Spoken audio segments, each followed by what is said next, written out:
हाँ, हमें ये भी बताइए नुमान साहब कि अगर हम लोग बेटर प्लानिंग करते, टाइमली हम लोगों के रिस्पॉन्सेज होते, would there be a different outcome?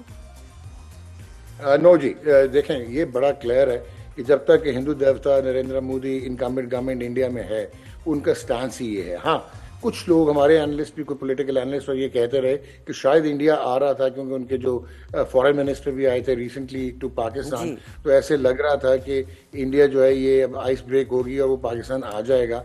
और हमारा क्रिकेट बोर्ड भी काफ़ी कॉन्फिडेंट था, हमारे चेयरमैन कहते रहे कि सारे मैचेस पाकिस्तान में होंगे। और कोई बैकड्रॉप में कोई ऐसी चीज़ हुई है जो एक नी जर्क रिएक्शन है कि India has refused. But at the end of the day what we have seen after 2007 and 8 के, और जब से ये नरेंद्र मोदी गवर्नमेंट है, इनका तो आप देख लें, चाहे वो इलेक्शंस हों झारखंड में हों या मुंबई में महाराष्ट्र में हों, they always sell that entire Pakistan sentiment, और ये गवर्नमेंट का नैरेटिव है। सो आई डोंट थिंक सो कि जब तक ये गवर्नमेंट इनकम्बेंट गवर्नमेंट है आपके तो डॉक्टर नुमान ये बताएं कि फिर आईसीसी चैंपियंस ट्रॉफी का होने क्या जा रहा है? आप क्या समझते हैं, पाकिस्तान में ही होगी, भारत नहीं आएगा, या फिर भारत न्यूट्रल वेन्यू पर खेलेगा और वो पाकिस्तान के जो मॉडल को मान जाएगा कि पाकिस्तान भी जाकर न्यूट्रल वेन्यू पर खेले? होने क्या जा रहा है? देखें, एक तो ये है कि जितना मर्जी आप पाकिस्तान की क्रिकेट के हालात देख लें, आप उनकी टीम को देख लें कि हम बिल्कुल निचले दर्जे की टीम बन चुके हैं, लेकिन at the end of the day, और बल्कि अगर आप फाइनेंशियल पार्ट भी देखें तो हम मैच ही नहीं करते इंडिया को, बीसीसीआई को। लेकिन ब्रॉडकास्टर्स के लिए पाकिस्तान इंडिया के मैचेस होना बहुत जरूरी है। वो जरूरी क्यों है? वो जरूरी इसलिए है कि 40% of the total cricket population in दो ममालिक में है। और उसके अलावा आप एक चीज़ भूल जाते हैं कि एक वाइट इकॉनमी होती है, एक ग्रे इकॉनमी होती है और एक ब्लैक इकॉनमी होती है। जितने भी स्टेक होल्डर्स ब्लैक इकॉनमी के प्रोपोगेटर्स हैं, वो आजकल क्रिकेट के स्टेक होल्डर्स इस तरह हैं कि वो half of them owns the franchises. फिर ब्रॉडकास्टर जो है वो एक रिवलरी को बेचता है, ऑस्ट्रेलिया हो या इंग्लैंड हो, जो हमें एशेज कहते थे एक रिवलरी, लेकिन वहाँ पे क्रिकेट जो है वो फर्स्ट लाइन स्पोर्ट नहीं है, वो एक कोलैटरल है। वहां पे आपको फुटबॉल नजर आएगा, न्यूजीलैंड में रग्बी नजर आएगी। तो इस सब को मद्देनजर रखते हुए आप ये बताएं कि मुमकिनात में से क्या है, क्या पॉसिबिलिटी ज्यादा है, किसका इम्कान है, कैसे होगा चैंपियंस ट्रॉफी? इंडिया मानेगा जी फ्यूजन मॉडल, इंडिया मानेगा, ब्रॉडकास्टर्स मानेंगे, क्योंकि ब्रॉडकास्टर्स इतनी ट्रबल में हैं कि उन्होंने आईसीसी को कह दिया कि हम अगस्त 2025 में रीनेगोशिएट करेंगे ब्रॉडकास्टिंग राइट्स। आप पूरा नहीं, हमारी पूरी नहीं पड़ रही। सो ये मानेंगे। और डॉक्टर नुमान 26 में जो चैंपियंस ट्रॉफी होने वाली है, अगर सेमीफाइनल फाइनल की बात अगर हम करें, इंडिया पाकिस्तान साथ आए, what is the outcome over there? हम देखते हैं क्या पाकिस्तान इंडिया जाएगा? आपने ये जो बताया, यही प्रॉब्लम, पाकिस्तान इंडिया नहीं जाएगा जो अब स्टैंड है पाकिस्तान क्रिकेट का। और इंडिया को ये प्रॉब्लम आ रहा है कि इन केस पाकिस्तान फाइनल के लिए क्वालिफाई करे तो फिर इंडिया को ऑफशोर खेलना पड़ेगा, वो इन इंडिया नहीं खेलेंगे, जो कि एक डिबॉकल होगा उनके ब्रॉडकास्टर के लिए भी और बीसीसीआई के लिए भी। यहाँ पे वो रुके हुए हैं, लेकिन अब आपको डेडलॉक खत्म करना ही पड़ेगा और इवेंचुअली जो है इसका कंसेंसस होगा। और वोटिंग पर जा सकता है मामला, डॉक्टर नुमान साहब, वोटिंग पर जा सकता है? अच्छा, आप जो वोटिंग की बात करेंगे, अगर वोटिंग में भी गया ना, अब एक हाई टाइम में देखें, अभी आपको बाहर ये लगता है क्योंकि Pakistan has failed miserably over the years, PCB जो कि उन्होंने डिप्लोमेटिक रिलेशंस क्रिकेट के बिल्कुल भी नहीं रखे दीगर बोर्ड्स के साथ, और क्योंकि हमारे कट फॉर रोल लोग रहे ही नहीं, हमारे जो है वो अजीबो गरीब लोग आ जाते हैं, एलियंस जिनको हम कहते हैं, जो क्रिकेट को रन करते हैं। लेकिन at the end of the day आपको ये देखना होगा कि फाइनेंशियल पार्ट एक है, लेकिन जिस वक्त आप बैक अगेंस्ट द वॉल लगाते चले जाएंगे, चाहे वो England, Australia, New Zealand, south Africa, तो फिर उनकी क्रिकेटिंग पेडिग्री और हिस्ट्री जो है और उस पर वो पोलराइज नहीं होना चाहेंगे। तो मेरे ख्याल में वोटिंग सिंपल नहीं होगा कि पाकिस्तान को आउट वोट कर दिया जाए, और अगर आउट वोट कर भी दिया जाए तो इतने ज्यादा इसके रिपरकशंस होंगे, ये आईसीसी के लिए मुश्किल हो जाएगा। अच्छा, अब जरा मैच की बात करते हैं जी। जी, जो T20 पाकिस्तान और साउथ अफ्रीका का हुआ है कल, जो मैच हुआ है डॉक्टर नुमान, उसके बारे में बताइए। बाबर आजम की जो परफॉर्मेंस है बिल्कुल जीरो रही, बैटिंग लाइनअप जो है वो क्लिक नहीं कर पाई, क्या कहेंगे, किस तरह देखते हैं? देखें जी, शायद आपको अच्छा ना लगे या नाज़रीन को अच्छा ना लगे, पाकिस्तान की जो इस वक्त पाकिस्तान के प्लेयर्स हैं और ये जो क्रिकेट टीम है, ये T20 क्रिकेट और वनडे क्रिकेट से एब्सोल्युटली इररेलेवेंट हो चुकी है।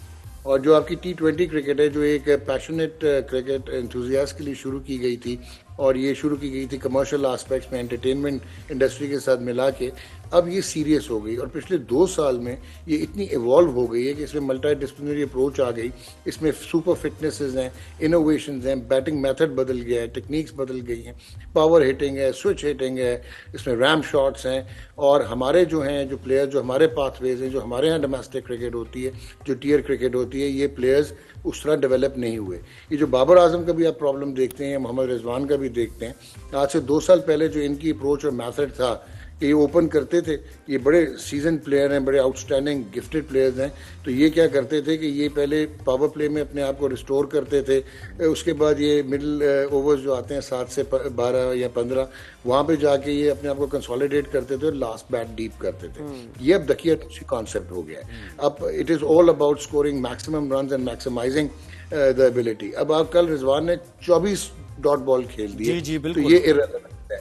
Babar Azam I still believe कि जो भी फैक्टर्स थे उनके प्योर क्रिकेटिंग फैक्टर्स नहीं है जिसकी वजह से वो अब आजकल परफॉर्म नहीं कर पा रहे, बट उनको रियलाइज करना पड़ेगा कि स्ट्राइक रेट। और नुमान साहब देखिए ये भी बात, अब ये बाबर और दोबारा रिजवान आ गए ओपनर, अब साइम को अगर आप लेकर गए एज एन ओपनर, क्यों आपने वन डाउन खिला दिया? एक यंगस्टर को आपने जिम्मेदारी।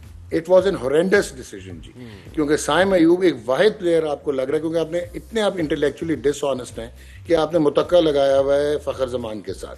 फखर जमान इज द वन जो कि इम्पैक्ट प्लेयर है वाइट बॉल का, जो कि मॉडर्न क्रिकेट में कंपैटिबल है इंटरनेशनली, आपने उसको नहीं सिलेक्ट किया। साइम इज रियली गुड और उसको ओपन करना चाहिए था। और अगर आपने एक लड़का जो है उमर बिन यूसुफ, उसको आपने ट्राई किया जिम्बाब्वे के अगेंस्ट, वो T20 में अभी इवॉल्व हो रहा है, ही वॉज द वन, क्योंकि Usman Khan I don't think so कि उसकी जगह बनती है। तो it's about poor selection, intellectual dishonesty, complete cricketing इररिलेवेंस। इस तरह आपकी टीम खत्म हो जाएगी, आप लोग नीचे से नीचे चले जाएंगे। It's high time modern cricket में अब आपके मॉडर्न मेडिकल मॉड्यूल्स हैं, फिटनेस मॉड्यूल्स हैं, बायोमैकेनिक्स है, आर्टिफिशियल इंटेलिजेंस की इंटीग्रेशन है आपके टीयर सिस्टम में।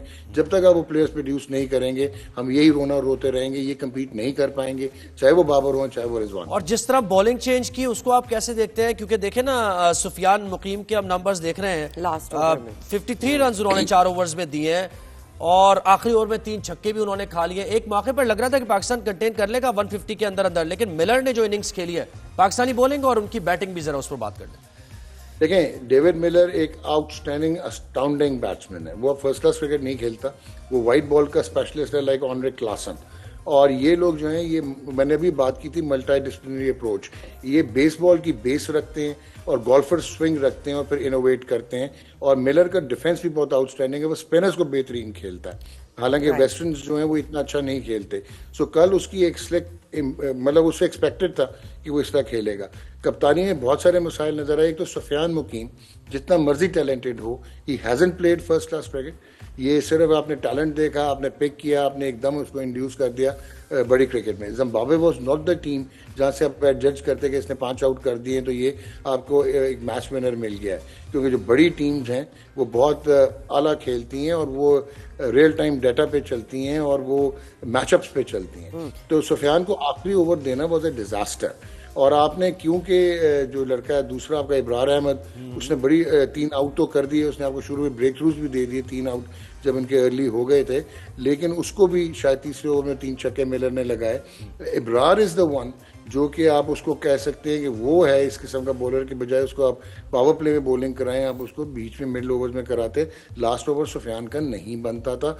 ये 100 मिलर के बावजूद ये आपने जो जॉर्ज लिंडा से रन्स करवाए हैं वो आपके लिए क्रिमिनल था। अच्छा डॉक्टर नुमान, आकिब जावेद की लीडरशिप और उनकी बताइए, उनके आने से टीम में एज अ हेड कोच कुछ फर्क पड़ा है आपको लगता है? देखें, आकिब को तो खैर हम बचपन से जानते हैं, when he was a player we played together, लेकिन at the end of the day Aqib एक कंसेंशियस और एक अच्छा प्रैक्टिकल प्रैग्मेटिक आदमी है। लेकिन अगेन हमें नजर आया कि जिस वक्त हमने गैरी कर्स्टन को रखा हुआ था या हमने जेसन गिलेस्पी को, तो हमने उनसे पावर्स शॉन ऑफ कर ली थी एज कोचेस। लेकिन आकिब जो हैं वो कन्वीनर सिलेक्शन कमेटी के भी हैं और अब पावर्स उनके पास वापस आ गई हैं। तो इस तरह सिस्टम्स जो हैं वो डाउट क्रिएट होते हैं। एंड सेकेंडली जो आपके पास प्रोडक्ट है, मैं बार बार कह रहा हूँ कि ये अब शॉर्ट टर्म नहीं होगा, ये अब आपको शॉर्ट टर्म, मिड टर्म और लॉन्ग टर्म आपको इन्वेस्टमेंट्स करनी पड़ेगी और आपको अपनी क्रिकेट को मॉडर्नाइज करना पड़ेगा डोमेस्टिक लेवल पे। वरना आके क्या करेगा, इन प्लेयर्स को आप कितना मैक्सिमाइज कर लेंगे अगर ये उस तरह कट है, उनका है ही नहीं, वो मजाज ही नहीं है प्ले मॉडर्न क्रिकेट। बिल्कुल। Doctor Numan Niaz, thank you so much for joining us in this show, giving us your feedback.